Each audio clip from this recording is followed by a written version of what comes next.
Now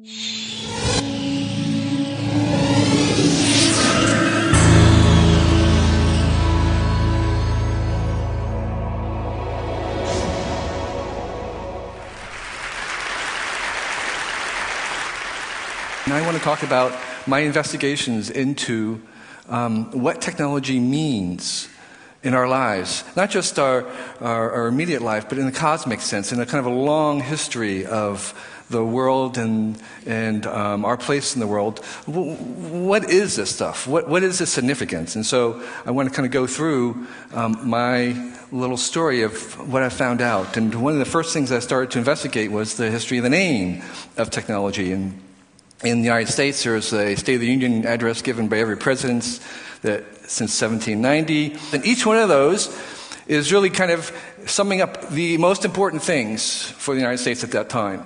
If you search for the word technology, it was not used until 1952. So technology was sort of absent from everybody's thinking until 1952, which happened to be the year of my birth. And obviously, technology had existed before then, but we weren't aware of it. And so it was sort of an awakening of this force in our life. I actually did research to find out the first use of the word technology, and it was in 1829, and it was invented by a guy who was starting a curriculum, a course, that bring together all the kinds of arts and crafts and industry, and he called it technology, and that's the very first use of the word. So what is this stuff that we're all consumed by and bothered by?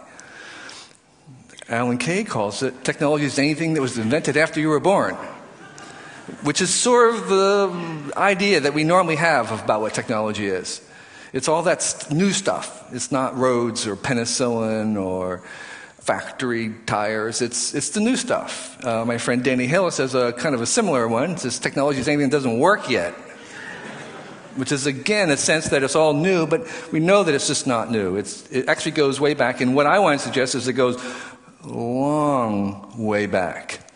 So another way to think about technology, what it means is to imagine a world without technology. If we were to eliminate every single bit of technology in the world today, and I mean everything, from blades to scrapers to cloth, we as a species would not live very long. We would die by the billions, and very quickly the wolves would get us.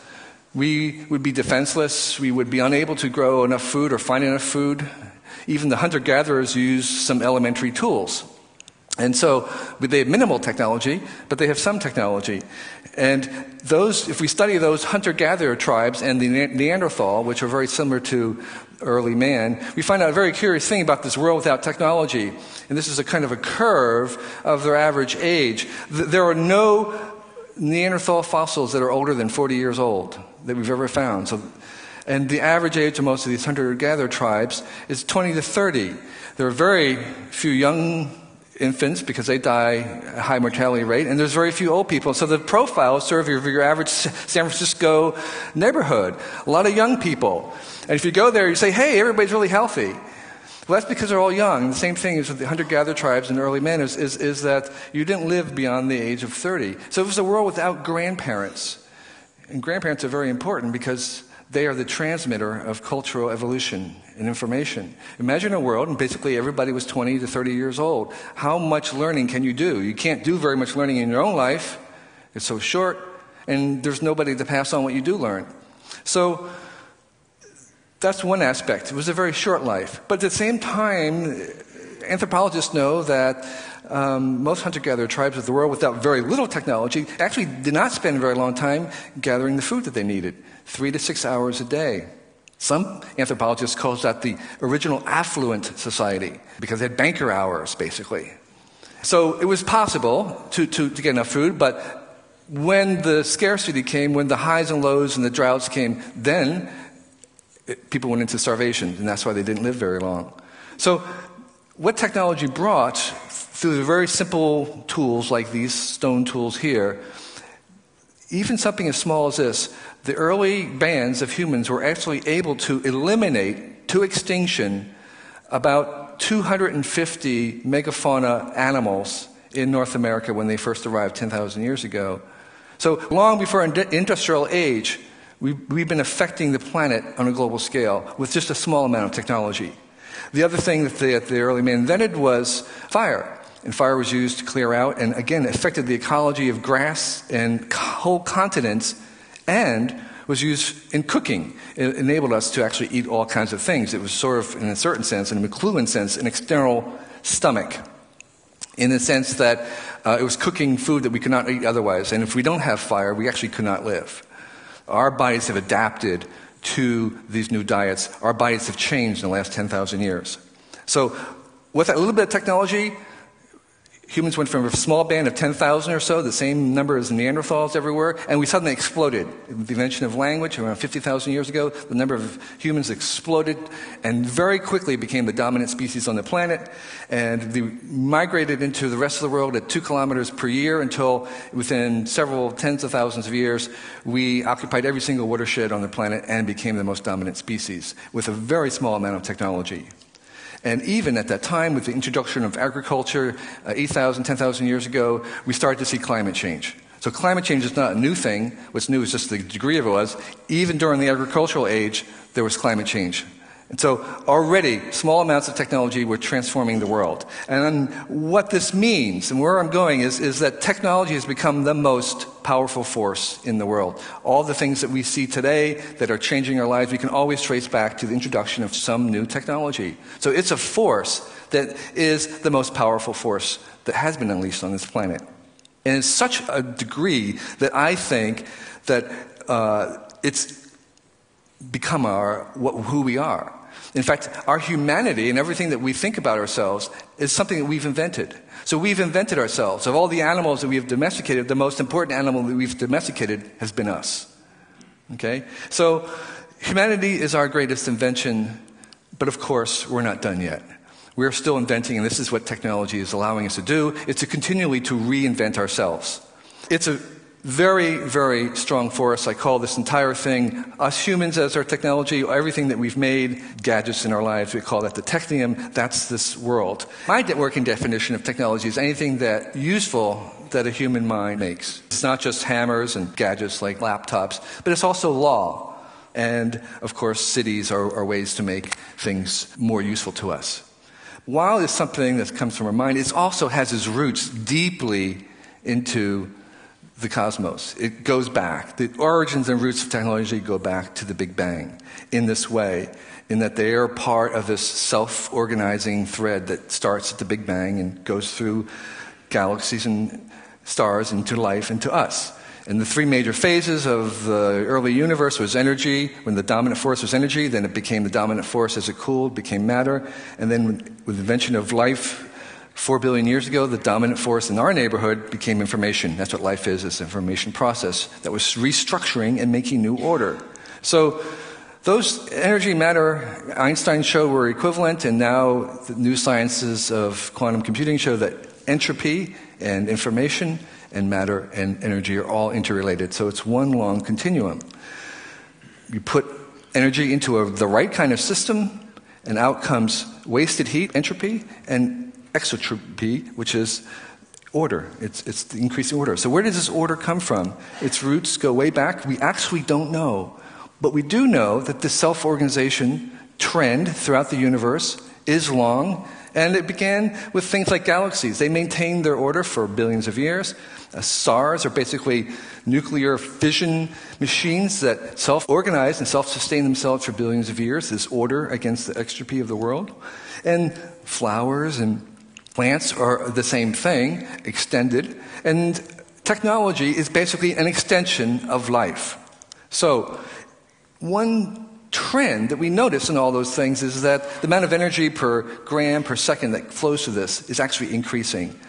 The amount of energy is increasing through this little sequence, and that the amount of energy per gram per second that flows through life is actually greater than a star because of the star's long lifespan. The energy density in life is actually higher than a star, and the energy density that we've seen the greatest of anywhere in the universe is actually in a PC chip. There's more energy flowing through per gram per second than anything that we have any other experience with.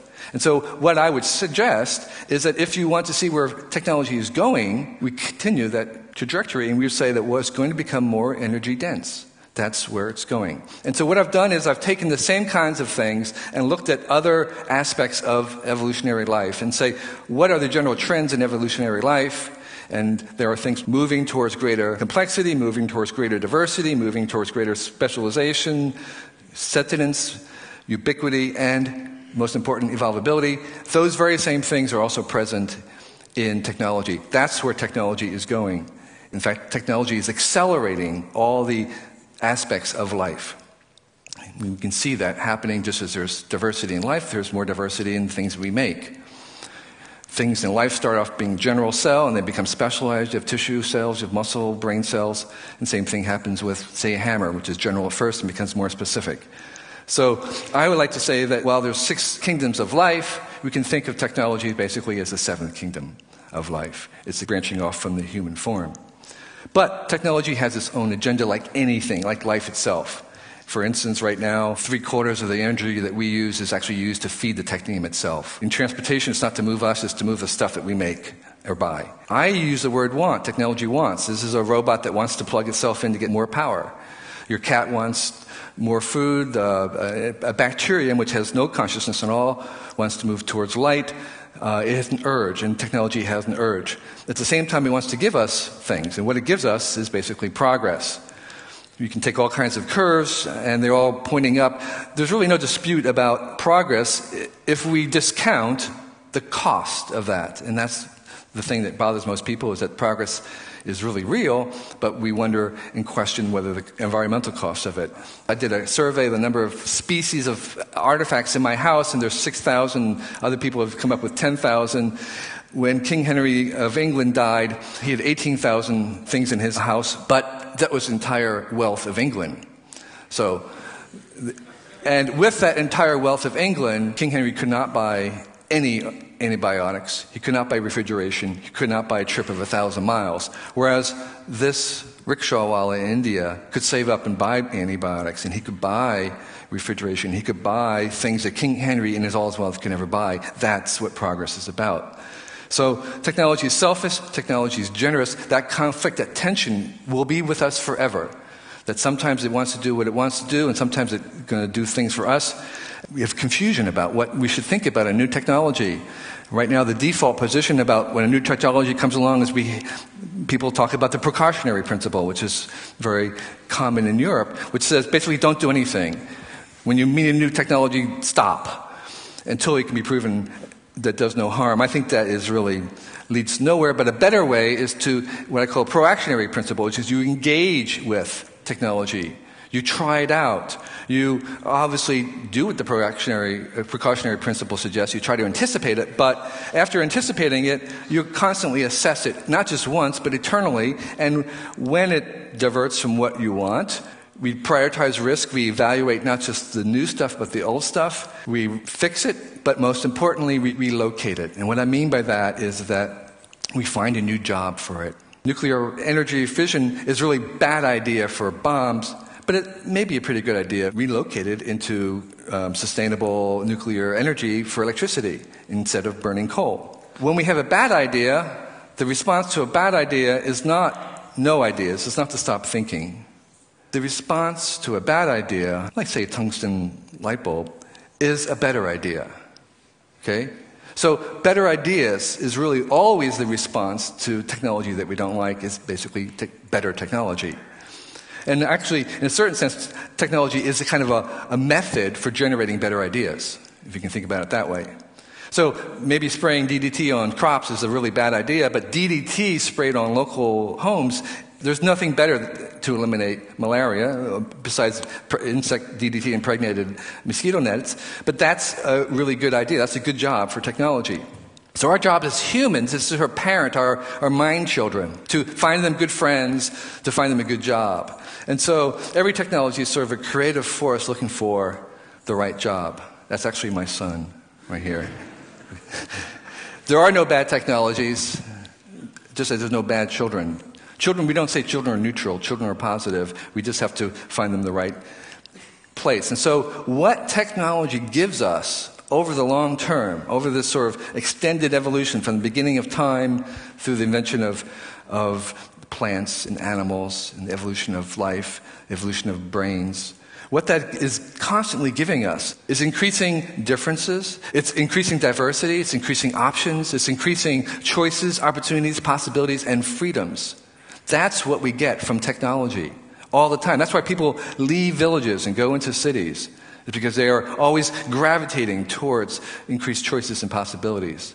And we are aware of the price. We pay a price for that, but we are aware of it, and generally we will pay the price for increased freedoms, choices, and opportunities. Even technology wants clean water. Is technology diametrically opposed to nature? Because technology is an extension of life, it's in parallel and aligned with the same things that life wants. So I think technology loves biology if we allow it to. The great movement that is starting billions of years ago is moving through us, and it continues to go. And our choice, so to speak, in technology is really to align ourselves with this force much greater than ourselves. So technology is more than just the stuff in your pocket. It's more than just gadgets. It's more than just things that people invent. It's actually part of a very long story, a great story that began billions of years ago and is moving through us as self-organization, and we're extending and accelerating it, and we can be part of it by aligning the technology that we make with it. And I really appreciate your attention today. Thank you.